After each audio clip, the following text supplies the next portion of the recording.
వెంటనే చెల్లించాలి. బకాయి పడ్డ బోనస్ కార్మికులందరికీ వెంటనే చెల్లించాలి. బకాయి పడ్డ బోనస్ కార్మికులందరికీ వెంటనే చెల్లించాలి. 30 సంవత్సరాల పేరుతో బలవంతం రిటైర్మెంట్ చేసిన కార్మికులందరినీ వెంటనే విధుల్లోకి తీసుకోవాలి. ఏసీఎల్ ఆదేశాలు ధిక్కరిస్తున్న యాజమాన్యంపై చర్యలు తీసుకోవాలి. ఏసీఎల్ ఆదేశాలు ధిక్కరిస్తున్న ఫ్యామిలీస్ యాజమాన్యంపై చర్యలు తీసుకోవాలి.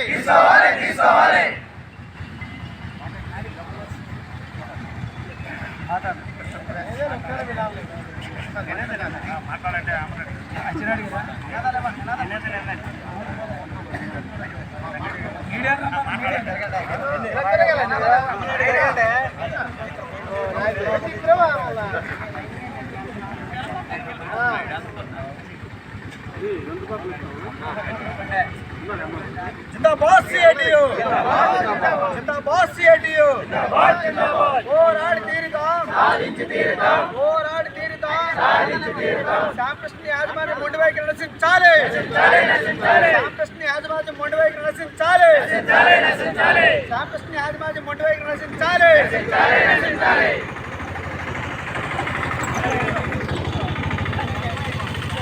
जिंदाबाद सीआईटीयू, जिंदाबाद सीआईटीयू, శ్యామకృష్ణ యాజమాన్యం మొండి వైఖరి నశించాలి.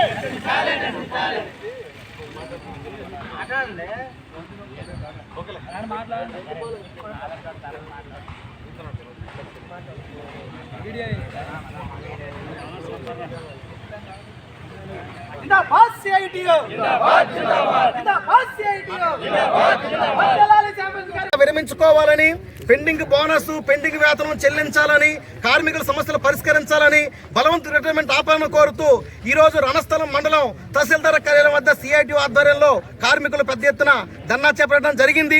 యాజమాన్యం సకాలంలో జీతం చెల్లించడం లేదు. ప్రతి నెల కూడా జీతం చెల్లించకుండా కార్మికుల్ని ఈరోజు రెచ్చగొట్టే పద్ధతిలో కవింపు చర్యలకు పాల్పడతా ఉంది. మరోవైపు గత 5 సంవత్సరాలుగా వేతనోపన్నం చేయలేదు. 30 సంవత్సరాల పేరుతో కార్మికుల్ని ఈరోజు అర్ధాంతరంగా కార్మికుల్ని తీసివేస్తుంది, రోడ్డు పెడుతుంది. దీంతో ఇప్పుడు సుమారు 20 మంది కార్మికులు తీసివేశారు. దీంతో ఇదే జీవనం ఉన్నటువంటి కార్మిక కుటుంబాలు తీవ్ర ఆర్థిక ఇబ్బందులు పడుతూ వాళ్ళ పిల్లల ఫీజులు చెల్లించుకోలేక, వాళ్ళ కుటుంబాలు పోషించుకోలేక తీవ్ర ఇబ్బందులు పడుతున్నారు. ఇది సరైనది కాదు. మరోవైపు ఈ మార్చి 1వ తేదీ నుంచి 200 మంది కార్మికుల్ని అక్రమంగా లేఅఫ్ చేస్తామని చెప్పి ఈరోజు ప్రభుత్వానికి పర్మిషన్ కోసం నోటీసు పెట్టింది. వెంటనే ప్రభుత్వం జోక్యం చేసుకొని యాజమాన్యం అక్రమ లేఅఫ్ చేయకుండా ఆదేశించాలని చెప్పి కోరుతా ఉన్నాం. ఇప్పటికైనా సరే యాజమాన్యం సానుకూలంగా స్పందించి కార్మికుల సమస్యల పరిష్కారానికి ముందుకు రావాలి. తమ కార్మిక వ్యతిరేకతను విరమించుకోవాలి. లేకుంటే మాత్రం భవిష్యత్తులో పెద్ద ఎత్తున పోరాడతామని చెప్పి తెలియజేస్తున్నాం. నా పేరు సి చమ్మన్నాయుడు, సిఐటి జిల్లా అధ్యక్షుడు. సంబంధించి కార్మికుల తాలూకా వేతనాలు పెంచాలని చెప్పి గత 5 సంవత్సరాల నుండి కోరుతున్నా యాజమాన్యం పట్టించుకోలేదు. అలాగే బోనస్ కూడా గత 5 సంవత్సరాల నుండి కార్మికులు చెల్లించలేదు.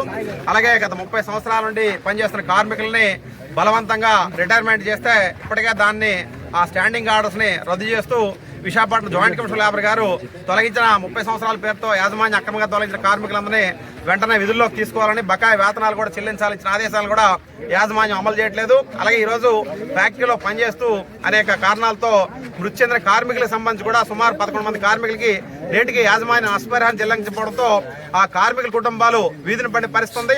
మరో దుర్మార్గం ఏంటంటే 2025 జనవరిలో పనిచేసిన కాలానికి నేటికి వేతనాలు చెల్లించలేదు. చట్ట ప్రకారం అయితే ఫిబ్రవరి 7వ తేదీలో వేతనాలు చెల్లించాలి. దీని మీద యాజమాన్య రకంగా వేతనాలు చెల్లించకుండా కార్మికులను ఇబ్బందులు పెడుతుంది. కాబట్టి వెంటనే మీరు జోక్యం చేసుకుని ఆదేశాలు ఇవ్వాలంటే Visakhapatnam joint commissioner labour payment of ways act కింద వెంటనే మీరు యాజమాన్యం కార్మికులందరికీ జనవరి వేతనాలు చెల్లించాలని ఆదేశించినా సరే యాజమాన్యం పట్టించుకోవట్లేదు. మరొక వైపు కార్మికుల్ని బ్లాక్మెయిల్ చేసే పద్ధతిలో 200 కార్మికుల్ని మార్చి 1వ తేదీ నుండి కూడా లే ఆఫ్ చేస్తామని చెప్పి ప్రభుత్వానికి లెటర్ పెట్టడం తీవ్ర దుర్మార్గం. ఇటువంటి తప్పుడు పద్ధతులు యాజమాన్యం మానుకోవాలి. అలాగే జిల్లా యంత్రాంగం కూడా కార్మిక చట్టాలు ఉల్లంఘిస్తున్న శాంపిషన్స్ యాజమాన్యం మీద వెంటనే చర్యలు తీసుకోవాలి. కార్మిక చట్టాలు అమలు చేయకుండా యాజమాన్యం నా ఇష్టారాజ్యంగా నేను వ్యవహరిస్తాను, కార్మికుల్ని కట్టు బానిసలుగా మార్చేసి నచ్చినప్పుడు తీసేస్తానంటే మాత్రం చూస్తూ ఊరుకోవడానికి ఎవరు కూడా సిద్ధంగా లేరు. ఇదే వైఖరి కొనసాగించినట్టయితే సిఐటి ఆధ్వర్యంలో జిల్లా వ్యాప్తంగా ఉద్యోగులు కార్మికులు సమీకరించి 98లో ఏ రకమైన పోరాటం చేసామో అదే పోరాటం మళ్ళీ యాజమాన్యం చూడాల్సి వస్తుందని చెప్పి తెలియజేస్తున్నాం. అలాగే జిల్లాకు సంబంధించినటువంటి ప్రజాప్రతినిధులు కానీ అలాగే తహసీల్దార్ గారు, ఆర్డీఓ, కలెక్టర్ గారు కూడా వెంటనే జోక్యం చేసుకొని కార్మికులకు సంబంధించి అక్రమంగా లే ఆఫ్ ఇస్తామని చెప్పి ఏదైతే యాజమాన్యం ప్రకటించిందో వెంటనే దాన్ని విరమించుకునే విధంగా ఆదేశాలు ఇవ్వాలి. అలాగే కార్మికులకు సంబంధించి వేతన బకాయిలు, బోనస్ ఇవన్నీ కూడా వెంటనే చెల్లించాలి. అలాగే బకాయిలకు సంబంధించి ఏంటంటే మెడికల్ బిల్స్ కూడా ప్రతి నెల 5 లక్షల చొప్పున బకాయిలు చెల్లిస్తామని చెప్పి ఈ రోజు కూడా రూపాయి ఇవ్వలేదు. అలాగే రిటైర్మెంట్ అని కార్మికులకు సంబంధించి గ్రాట్యుటీ కానీ ఇతర ఫుల్ అండ్ ఫైనల్ సెటిల్మెంట్ కూడా ఇవ్వకుండా కార్మికుల తాలూకా డబ్బులతో యాజమాన్యం తప్పుడు పద్ధతుల్లో అధికారుల్ని మభ్యపెట్టేటట్టు, ప్రజలను తప్పుదోవ పట్టించేటట్టు, కార్మికుల మీద తప్పుడు అబండాలు వేస్తూ యాజమాన్యం దుర్మార్గంగా చేస్తున్న ప్రచారాన్ని ఖండిస్తూ వాస్తవాలు ప్రజలకి, ప్రజాప్రతినిధులకి, అధికారులకు కూడా తెలియజేయాలనే ఉద్దేశంతోనే ఈరోజు రణస్థలం తహసీల్దార్ కార్యాలయం వద్ద ధర్నా చేపట్టడం జరిగింది.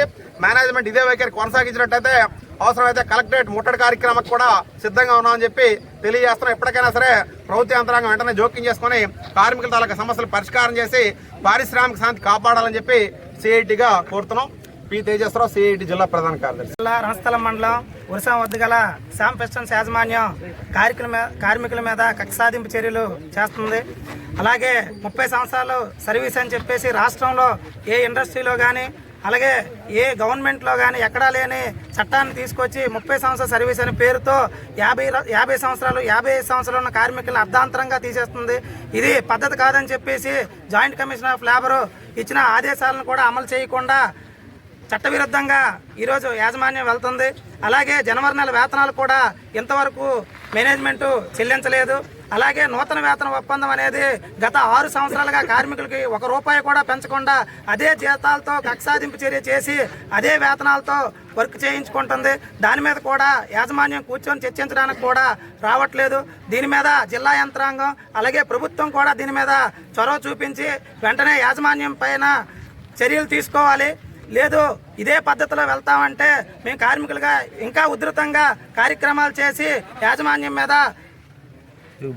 వర్క్ చేయడానికి మేము సిద్ధంగా ఉన్నామని చెప్పేసి తెలియజేస్తున్నాం. Union general secretary Kiran.